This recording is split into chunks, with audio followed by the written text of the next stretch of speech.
doctor Juan Peña, precandidato a rector de la Universidad de Cuenca, presentó la acción de protección que obtuvo sentencia favorable. Es un experto en criminología y derecho en informática y es también actual decano con licencia en la Facultad de Jurisprudencia de la Universidad de Cuenca. El doctor Peña ha mantenido un prudente silencio en estos días, periodo en el cual hemos invitado a los otros 4 precandidatos a la rectoría de la Universidad de Cuenca. Hoy, tras la definición de la jueza el día de ayer sobre la acción de protección, agradecemos su presencia en este medio de comunicación y debemos, al tiempo de saludarle y darle la bienvenida, doctor Peña, preguntarle qué derechos fundamentales sintió usted más vulnerados en este caso y cómo los defendió ante la justicia. Muchísimas gracias, muy buenos días, estimado Gustavo, a usted, por supuesto, a Antena 1 y a todos quienes nos escuchan y nos ven por las diferentes plataformas. Gracias, primero felicitarle adicionalmente un resumen bastante completo, efectivamente, de todo lo que ha sucedido. Usted ha señalado también que, en efecto, hemos sido cautos, queríamos esperar que la jueza defina, tener ya una resolución y poder acudir y comentarles todo en los medios de comunicación y en todos los espacios que sean necesarios. Previo a señalarle, tal vez, estimado Gustavo, los derechos, sí, que han sido vulnerados, a mí me gustaría hacer un pequeño recuento y tal vez complementar esa introducción, si usted me permite. Por supuesto. Importante incluso algunas fechas, ¿no? Tenemos una convocatoria para las elecciones de primeras autoridades de la Universidad de Cuenca de 14 de octubre del 2025. Un reglamento efectivamente del 8 de abril del 2025. La convocatoria a elecciones, ¿no es cierto?, se fundamenta en este reglamento, que tanto se ha hablado del reglamento, podemos ir detallando algunas circunstancias más adelante, pero se ha fundamentado en este reglamento y llegamos en un momento determinado a la etapa de las inscripciones. Usted ahí incluso hacía referencia al procedimiento, he escuchado a algunas personas, algunos precandidatos incluso hacer referencia a un vacío, y yo me voy a permitir dar lectura de manera muy rápida, un poco qué refiere tanto la convocatoria cuanto el reglamento respecto a las inscripciones. El artículo 11 del reglamento y la convocatoria dicen lo siguiente: ¿sí? Inscripción de candidaturas. Ojo, la convocatoria la realiza el rectorado de la universidad una vez que éste es autorizado por parte del Consejo Universitario, en donde se establecen además las fechas de primera y segunda vuelta. Dice: candidatos, rector y vicerrector deberán inscribirse por listas en las fechas comprendidas entre el 13 y 17 de noviembre, en donde, ante la Secretaría del Tribunal Supremo Electoral en la Universidad de Cuenca, se indica, incluso, estimado Gustavo, Campus 12 de abril, edificio de Administración Central, oficina de la Secretaría General, en el horario de 8 a 1 y de 3 a 6, excepto el día 14 de noviembre, en el que la presentación se realizará en una sola jornada de 8 a 14 horas. Es decir, se ha mencionado incluso temas de falta de claridad, está clarísimo en dónde, qué días, cómo debe desarrollarse, y el artículo 11, en la parte pertinente, dice: las inscripciones se presentarán por escrito ante el secretario del Tribunal Supremo Electoral en la fecha señalada por el tribunal, quien centrará fecha y hora de la recepción de los documentos y las listas para conformarse. Así está establecido tanto en el reglamento cuanto en la convocatoria, ¿sí?, lo referente a las inscripciones, estimado Gustavo. Pero ¿qué sucede? El 11 de noviembre nosotros conocemos ya de diferentes espacios en la universidad que en efecto se ha presentado diferentes, o más bien una solicitud hacia el Tribunal Supremo Electoral para ser recibidos en cuanto a la inscripción. Escuchamos de diferentes espacios y nos llama la atención porque, como me he permitido dar lectura tanto en la convocatoria cuanto en el reglamento, no hace referencia a ningún requisito adicional, sino acudir en la fecha y al lugar establecido específicamente en la convocatoria. ¿De qué manera, estimado Gustavo y quienes nos escuchan? Como se lo realiza normalmente en cualquier espacio, es decir, llegamos y una vez que llegamos somos atendidos en cualquier espacio. Eso nos llevó a que el 11 de noviembre, señalaba yo, estimado Gustavo, para que se respete el reglamento, una vez que habíamos conocido esas circunstancias, acudamos hacia la Secretaría del Tribunal Electoral con la documentación para hacer fila. ¿Qué nos motivaba, estimado Gustavo? Nos motivaba sobre todo que se respete el reglamento. me voy a referir más adelante incluso a lo relacionado con las firmas. Es correcto que usted estuvo 2 días antes del día de inscripción. Efectivamente, 40 horas antes. Se nos señalaba el por qué. Porque ya habíamos escuchado estos comentarios, estimado Gustavo, que luego, ¿no es cierto?, ya no fueron comentarios, sino efectivamente pudimos corroborar que así se produjo. Estuvimos el 11 de noviembre. El día 12 de noviembre, el Tribunal Electoral convoca una sesión a las 11 de la mañana, se reúne el Tribunal Electoral y en esa sesión el Tribunal Electoral señala lo siguiente. Nosotros ya nos encontrábamos en la fila, pero el Tribunal Electoral dice lo siguiente, de manera muy, muy breve, estimado Gustavo. Con fecha 6 de noviembre, es decir, 6 días antes, el doctor David Acurio Páez dirigió escrito a la presidencia del Tribunal Electoral solicitando ser recibido por la Secretaría del Tribunal Supremo Electoral a primera hora del jueves 13 de noviembre del 2025. Recordemos que las inscripciones, tal como lo había señalado en la convocatoria, eran del 13 al 17. Es decir, 6 días antes envían un comunicado, eso era lo que nosotros habíamos escuchado en un momento determinado, sí, y nos llamó la atención y a fin de que se respete el reglamento acudimos a la fila, ¿sí? Eso señala incluso en la resolución 17, que fue la que impugnamos en un momento determinado, el propio tribunal. Pero no solo señala eso, señala también entre los antecedentes, el 11 de noviembre, ojo, un día antes también, el docente ingeniero Fabián León Tamariz remitió una petición en términos similares al doctor Acurio, solicitando ser recibidos en la Secretaría del Tribunal el día 13 de noviembre a partir de las 8 de la mañana. El 12 de noviembre y al día de la sesión, hace lo propio la docente Nancy Auquilla y hace lo propio el economista Rodrigo Mendieta. Debo señalar que el día 12, cuando nos enteramos de aquello, nosotros nos encontrábamos en la fila, lo que hicimos fue además presentar y alertar a los miembros del tribunal que no se acepten esas peticiones. Es decir, lo alertamos, esto es importantísimo.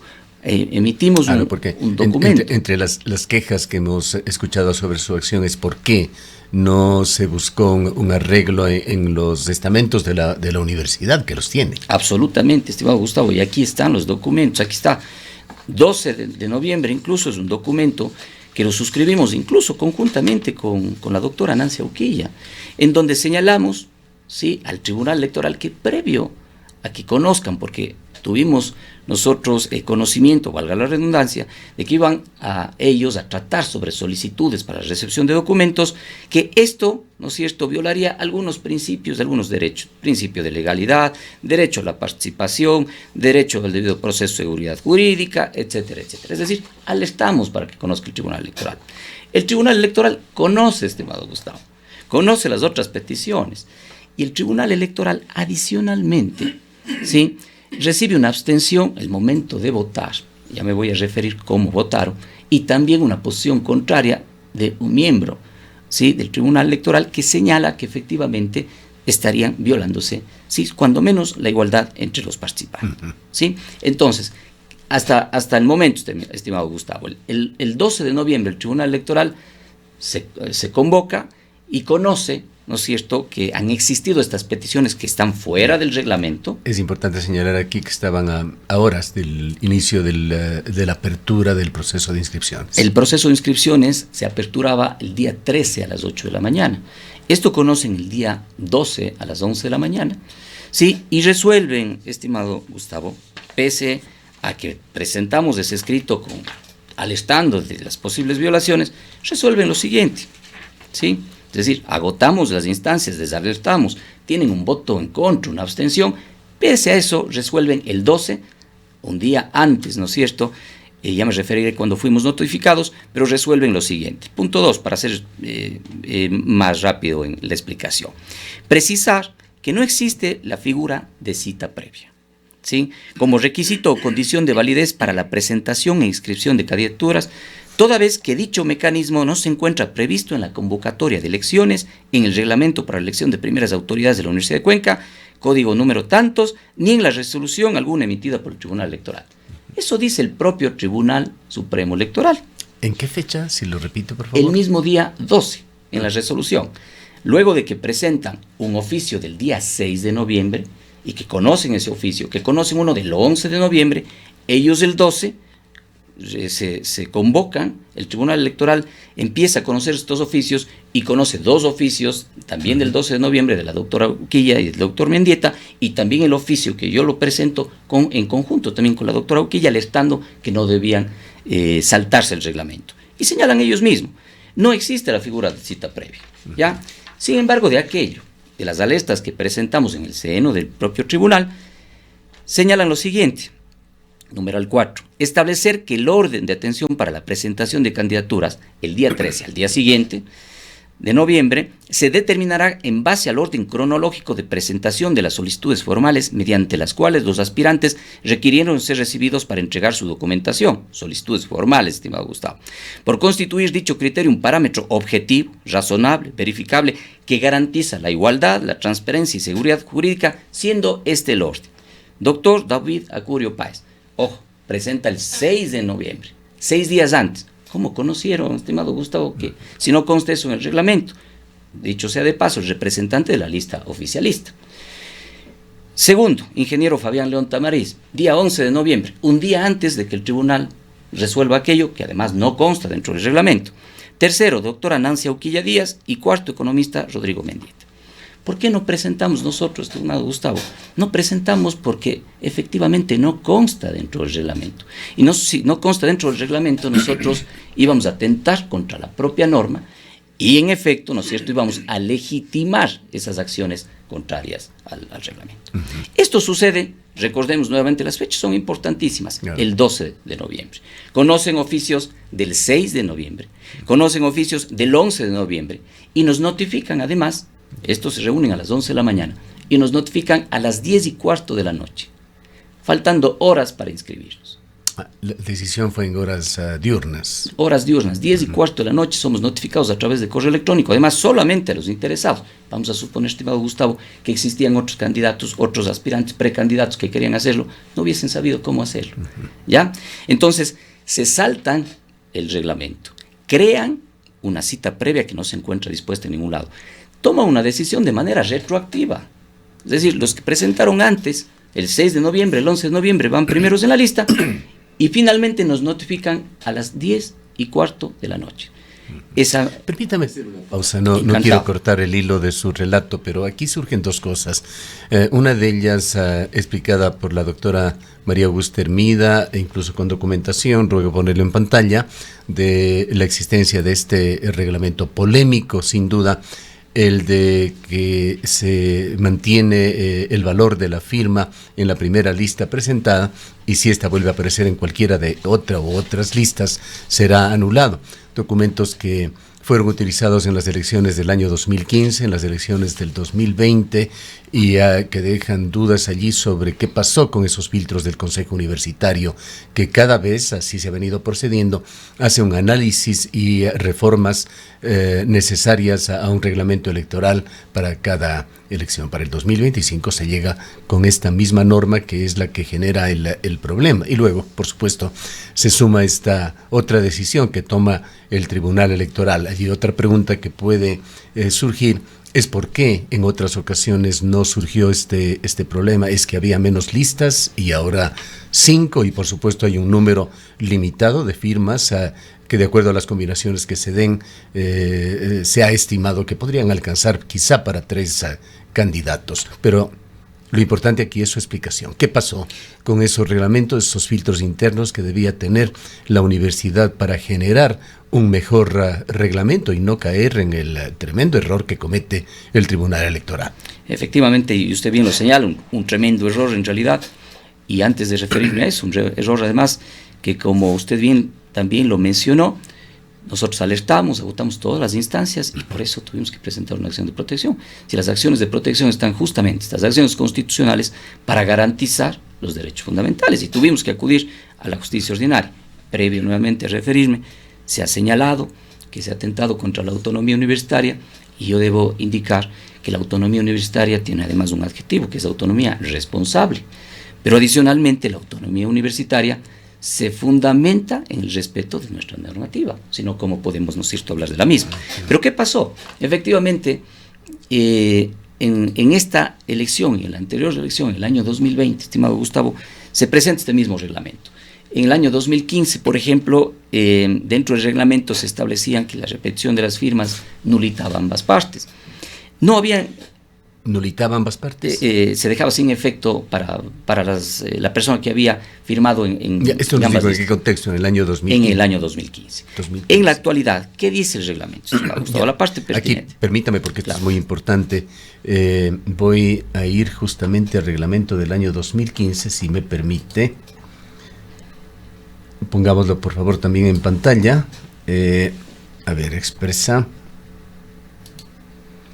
El artículo 11, la lista de candidaturas para rector, vicerrectora deben ser conformadas respetando la alternancia, paridad de género, igualdad de oportunidades y equidad. Se presentarán por escrito.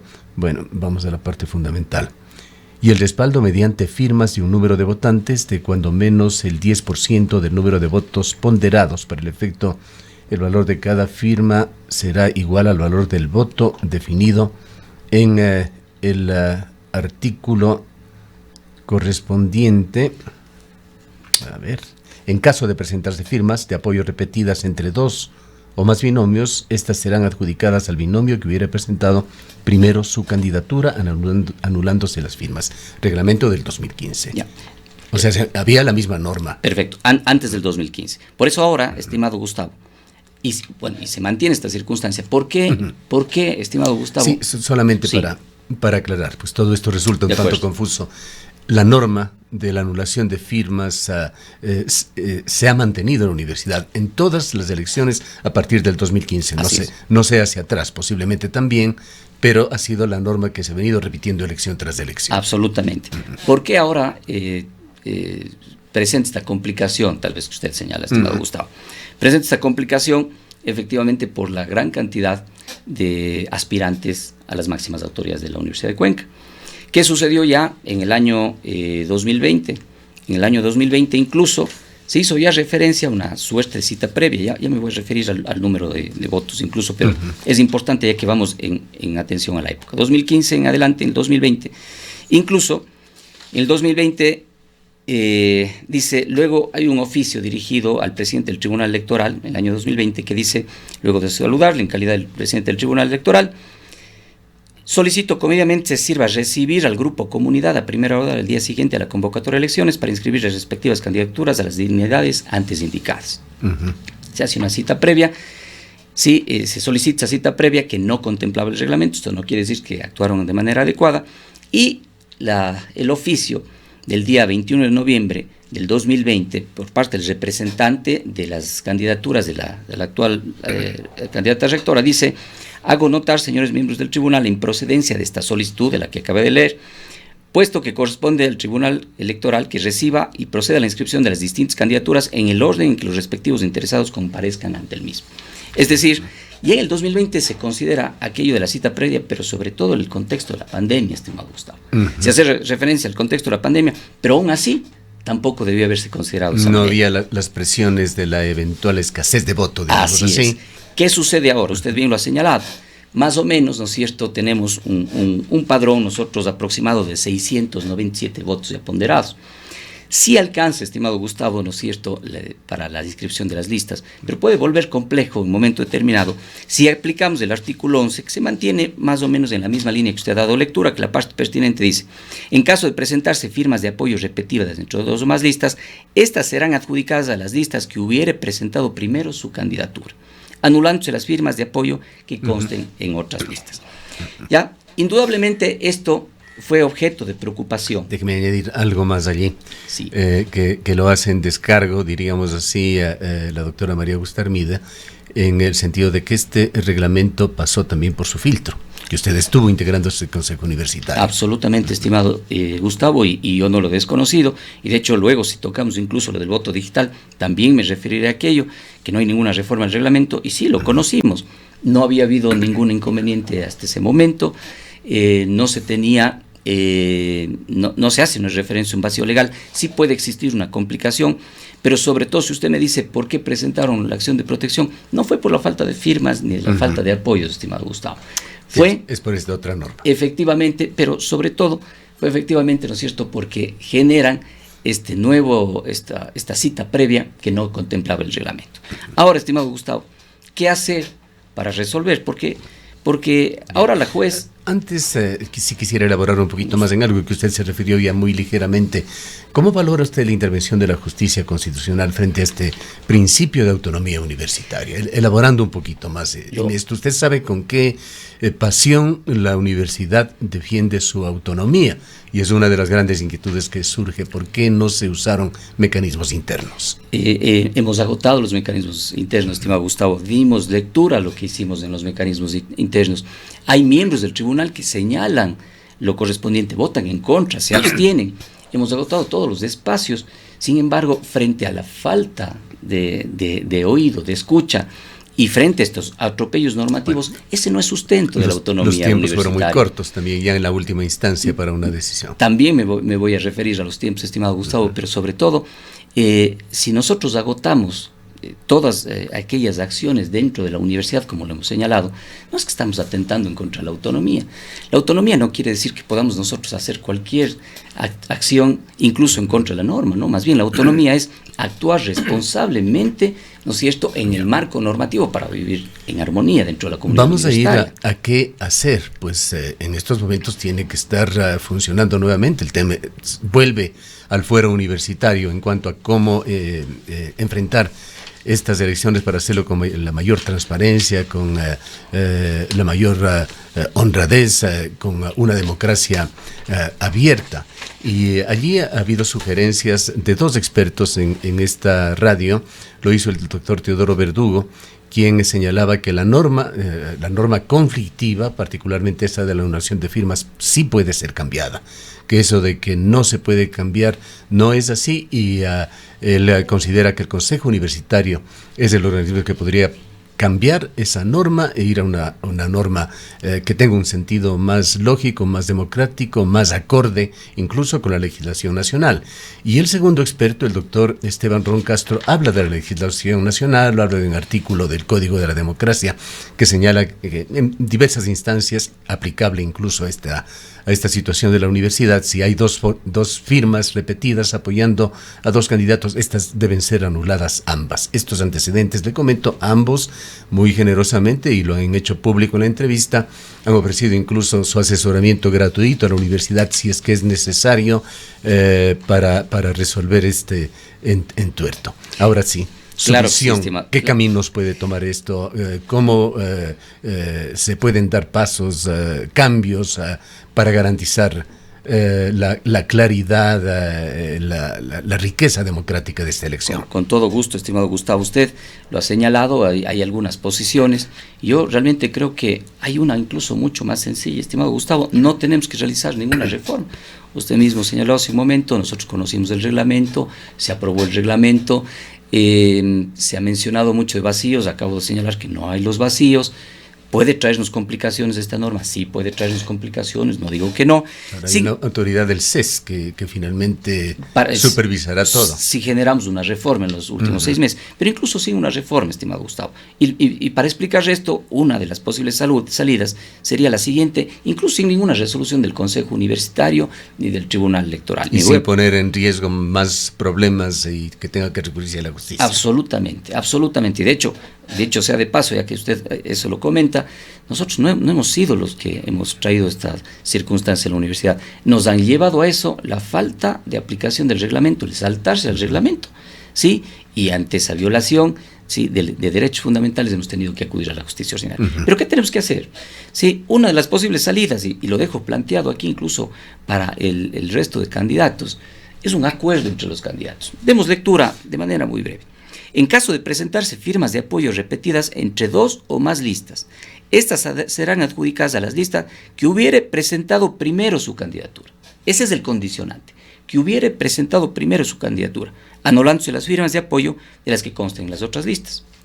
Estimado Gustavo, no hay que tocar una coma del reglamento, pero si existe un acuerdo entre las diferentes precandidaturas, podíamos acudir ese mismo día. El Tribunal Electoral no tiene que señalar nada, reformar nada, resolver nada, el Consejo Universitario tampoco, ¿sí? Acudir todos a la misma hora, con un acuerdo entre los precandidatos, y decir, todos inscribimos al mismo momento.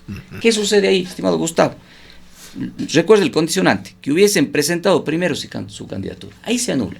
Si todos presentamos a las 8 de la mañana, al mismo momento, en la secretaría, en el lugar, en la hora, nos ponen el mismo sello a la misma hora, ya no hay una segunda lista, estimado Gustavo.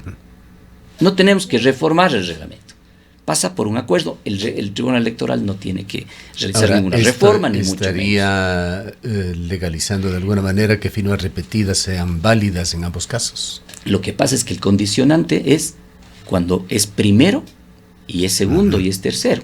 Aquí lo que estamos haciendo, además de que sea legal, porque es legal que vayamos a la misma hora, es un acuerdo, no hay reforma de ningún tipo, es legítimo y sobre todo, estimado Gustavo, es democrático. Permítame utilizar un término que utilizaba un maestro mío en algún momento, es poner a todos en las mismas condiciones en la salida, ¿sí?, para la carrera electoral, en las mismas condiciones, siendo además generosos con todos. Todos eso salimos. Es en condiciones de igualdad, al mismo tiempo, y no se resuelve por firmas de apoyo, estimado Gustavo, se resuelve democráticamente, en la fiesta democrática y con los votos.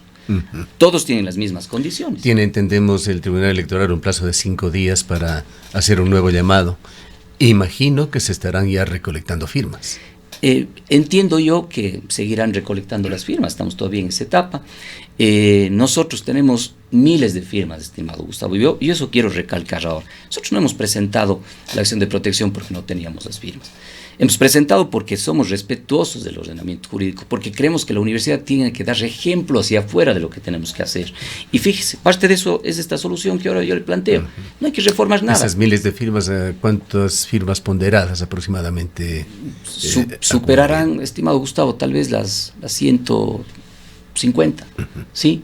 Superarán aproximadamente aquello. Algo similar a lo que nos han comentado otros candidatos. Ya. Entonces, ese no es el inconveniente, y tanto así que ahora mismo yo me permito proponer que lleguemos a un acuerdo, que nos inscribamos y con eso no tenemos que realizar una reforma. Bueno, llega un momento en el cual tiene que abrirse un espacio de buena voluntad, de recuperar la confianza mutua y posibilitar que las elecciones sigan adelante, por supuesto, con la mejor normativa o moviéndose dentro de los márgenes del umbral que dan las actuales normas. Pero quisiera preguntarle del otro escenario. ¿Qué posibilidades? Que esto nadie quisiera que suceda. Recordemos, tenemos presente lo que pasó en la Universidad Central de Ecuador, en Quito. ¿Qué pasaría si hay apelaciones, si el tema se revuelve más en el aspecto legal, judicial, constitucional? Sí, es complejo, estimado Gustavo, eso es lo que... Hay por ejemplo, perdóneme, claro, con esto termino, la posibilidad de que se apele de alguna manera a la sentencia de la jueza. Efectivamente, podrían apelar, pueden presentarse incluso otras acciones si es que no se lleva adecuadamente el proceso, y ya que tocamos eso, que no se lleva adecuadamente el proceso, estimado Gustavo, yo sí debo ser enfático. Esto es lo que me he permitido yo señalar del reglamento, esta cita previa, es un abuso, ¿no? Hemos ido más allá de las competencias que nos da el Tribunal Electoral. Pero no ha sido la única circunstancia, y permítame, incluso previo a referirme en términos centrales ya a la resolución y a los derechos vulnerados, también se realizaron ciertas circunstancias con el voto digital. Por ejemplo, el cronograma, también, si me permite solamente explicar de manera breve voy a pedir la venia al doctor Víctor Gerardo Aguilar, que nos está esperando unos instantes más. Él también es un decano de la facultad y un hombre gravitante en la universidad, y entenderá, gracias a doctor Aguilar por su paciencia. En instantes estaremos con usted, pero terminemos con lo que usted quiere decir. Muchísimas gracias. Vamos concluyendo con eso. El voto digital también se aprobó, se consta en el reglamento. El artículo 10, el 5, el 18, el 20, el 24, el 26 hacen referencia al voto digital. Presentamos 4 precandidatos una solicitud para que el voto digital en un momento determinado presente una constancia al votante. El derecho es el del votante, el saber por quién votó. Es decir, votamos nosotros digitalmente y luego tenemos la constancia, para que usted, Gustavo, conoce que votó por X persona y va tranquilo luego de haber sufragado. Se nos señaló con un informe jurídico que efectivamente se requería una reforma al reglamento. No es real, estimado Gustavo. Yo le he mencionado, la anterior salida no se cambia, no se reforma una coma. En este para el voto digital no se cambia, no se altera una y tecnológicamente no es un tema complejo, pues nos explicaba la señora rectora de que sí era un tema complejo y que esto podía dilatar incluso las elecciones, que tendría que cambiarse de fechas, y por otra parte hablaba también de la seguridad de este voto digital con este término del blockchain que da garantías absolutas desde un punto de vista tecnológico. Dos temas muy rápidos ahí. El primero, cuando acudimos donde la señora rectora, dijo, me parece fantástico, yo hubiese querido firmar con ustedes, y estamos muy a tiempo porque todavía no contratamos incluso el sistema, es decir, estaban a puertas de contratar y podían hacerlo. La seguridad no va en contra, no es incompatible con la seguridad, estimado Gustavo. Lo que hace es dar una garantía al elector, ¿sí?, que ha ejercido su derecho al voto, ¿no es cierto? Y por otro lado, ¿qué va a suceder si hay una diferencia de 1 o 2 votos? Usted le van a decir, bueno, venga a la pantalla, observe. Esa es lo que nosotros podemos señalar. Lo que le va a dar tranquilidad es al votante conocer y poder realizar incluso un escrutinio físico de ser el caso. No se tiene que modificar el reglamento. Y solamente finalizo, estimado Gustavo, si me permite, también ha sido muy apretado el calendario electoral. El cronograma aprobado por el Tribunal Electoral, fíjese, estableció que del 2, es decir, desde el día de hoy, hasta el día 17 se iniciaba el periodo de campaña electoral. Ahora tendrán que realizar ajustes. Es decir, teníamos 15 días. Con los días de silencio electoral, menos los fines de semana, los días para campaña electoral se reducen a menos de 10 días. ¿Cree usted que hay la posibilidad y el espacio para postergar la fecha de las elecciones? Tendrá el Tribunal Electoral, esa es una atribución del Tribunal Electoral, poder reorganizar para salir en los tiempos. Creo que estamos todavía dentro de las posibilidades de los tiempos. Es una atribución ya del Tribunal Electoral, y por supuesto nosotros siempre prestos a cualquier circunstancia, ¿no es cierto?, para que las elecciones se desarrollen en el mejor de los sentidos, democráticamente, pero sobre todo en justicia y en equidad, sin reformas, sí, pero siempre solicitando, estimado Gustavo, que se cumpla con la normativa, que se cumpla con la ley.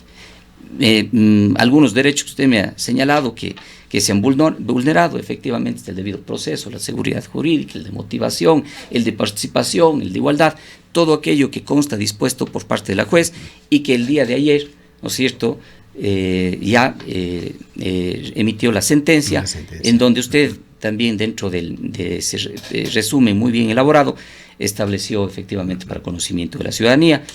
Solamente permítame señalar, ¿no es cierto?, el Tribunal Electoral en el término de 5 días realizará su convocatoria con los nuevos horarios de efectuarse para la inscripción de candidaturas. Al existir el reglamento de fecha de 8 de noviembre, el Tribunal Electoral acatará la normativa redactada en la misma sin poner ninguna traba que obstaculice las elecciones libres, claras y transparentes. Y la última, importantísima, el ente accionado se abstendrá de ejecutar acciones o emitir disposiciones que afecten los derechos fundamentales. Eso es, estimado Gustavo, una tarjeta amarilla de la universidad. Porque no hicieron las cosas. Es una advertencia para que se hagan las cosas de mejor manera a futuro. Pero entendamos que la autonomía universitaria es cumplir la norma, es dar ejemplo de lo que tenemos que hacer afuera.